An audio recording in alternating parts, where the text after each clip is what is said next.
Hello everyone, I'm Ramesh and I'm a motorcycle enthusiast and a passionate biker. So I've decided to make this video based on my short but observant time on Indian/Mumbai roads. The fuel and drive to make this video was pushed by the amount of people just riding on sheer luck, overall lack of judgment, and common road sense. Be it experienced riders, newbies, or your average commuter. The safety/mistake points I make are of course not applicable to the notorious squids or chapris as we so call them, because they seem to be the people who create this mess in the first place. This is by no means a target video or diss at people who go fast, apart from squids of course. It's rather just an educated opinion. Feel free to ignore if you disagree. So let's get straight into it. The first mistake would be assuming everyone on the road knows how to drive or ride their vehicles, or even walk for that matter. This is by far the biggest mistake you can do on the road. Most people have no road sense in India. From jumping busy red signals at Mark Jesus speeds to suddenly making a U-turn at an intersection or flying across an intersection without looking at oncoming traffic. These folks know all sorts of permutation and combinations to send you to the hospital. Car drivers, especially the taxi, Ola, Uber folk, generally refuse to give a micro-inch level of space to bikers. And this, coupled with their tendency to make sharp, sudden, lane-switching turns, make the road a deadlier place. Many bike riders don't seem to be aware of the usage of mirrors and make turns without seeing the vehicles approaching them from behind and inevitably crash into them. And keeping the biggest evil for the end, the people and the animals. Yes, the sweet janta and janwars. For this context, both words should be used synonymously. At any given point of time, just expect a group of dudes, dog, cow, cat, elephant, horse, unicorn, Santa Claus to randomly pop up in the middle of the road. These people are omnipresent and they will come for you. For most part, they are invisible until they just appear like a jump scare from a horror game. It's a famous saying by a famous person, which is definitely not me. ये लोग नारायण के जैसे रास्ते में प्रकट होते हैं. They just appear like Narayan on the streets. On extremely rare instances, you will see them coming from a yard away. You can honk, throw your brightest lights at them, or scream your heart out, but they don't stop. It's either you hit the brake suddenly, get run over by the vehicle behind you and die, or you hit them, they survive, beat the living shit out of you, and you die. अगर हम करें तो करें क्या? 5 problems, 1 solution. Just don't speed up excessively in heavy traffic or dense pedestrian population areas. Just don't. Slow down on the bloody intersections and even the green signals at all times. Take a proper look towards any signs of vehicles and humans approaching you, and once you're in the clear, only then open the throttle. You can speed up, have full control on yourself, your bike, but not others. Not at all.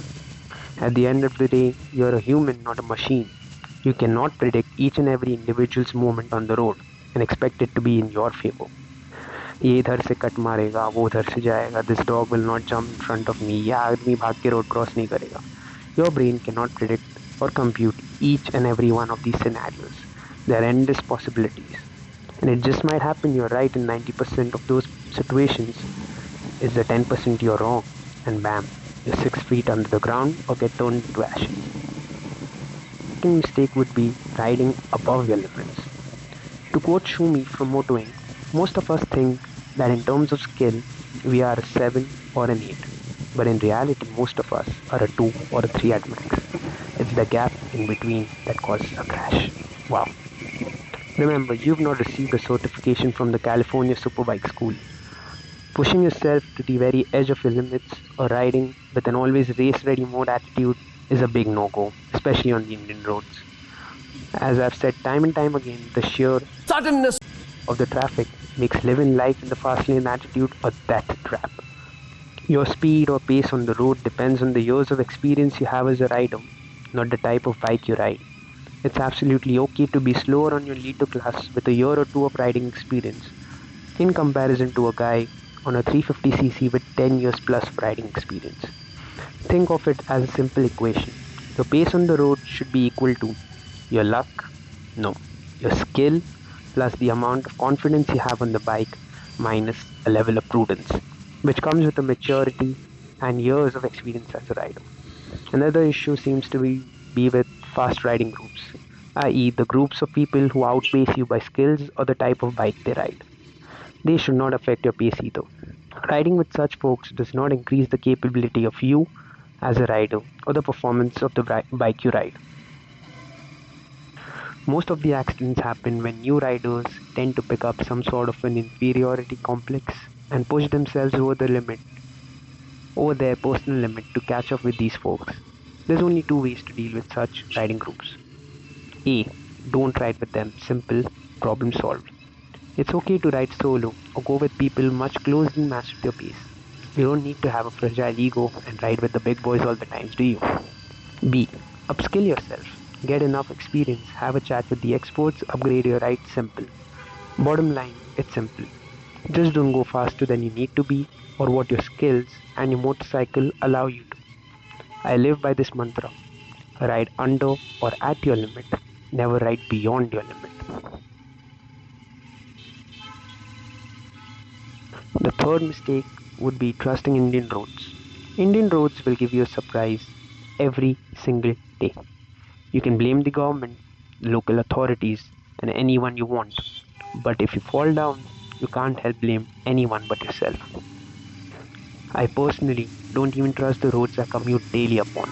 While I do remember the existing flaws pretty well, it's tough for me to build up the confidence that a new pothole hasn't developed, or the road isn't broken up into a million pieces of gravel, or there isn't a random piece of debris lying around.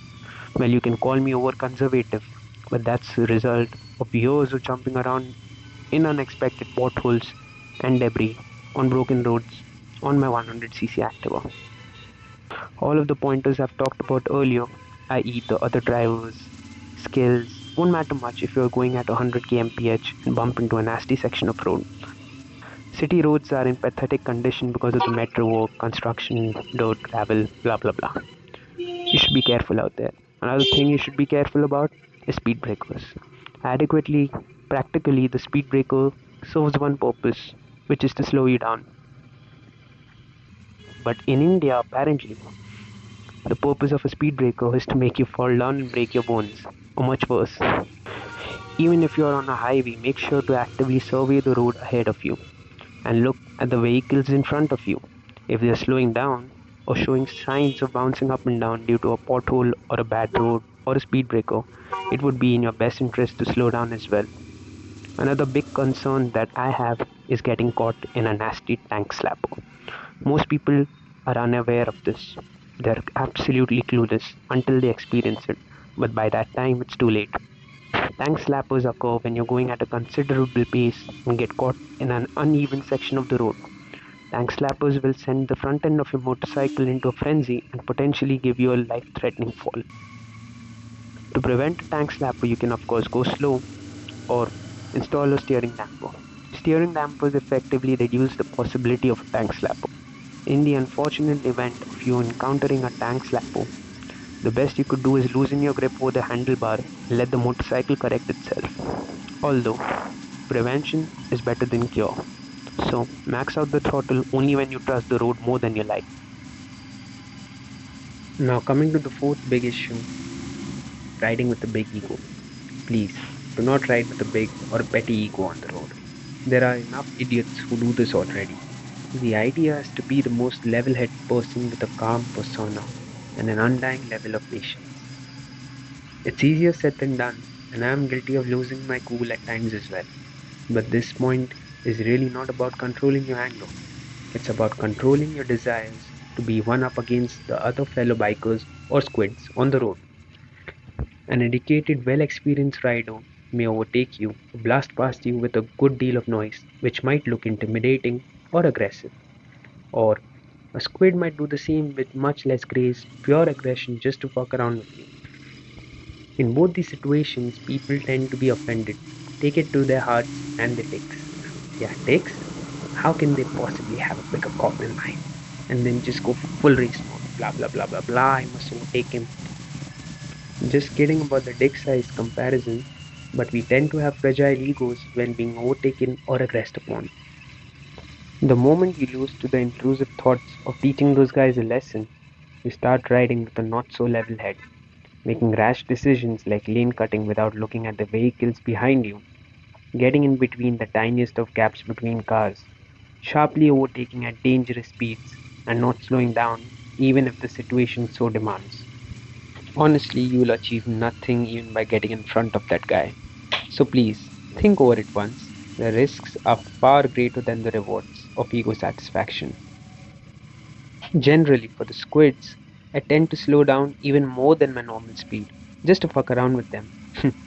Trust me, it does wonders. Beating them with fire and passion will not hurt them as much as slowing down on purpose does.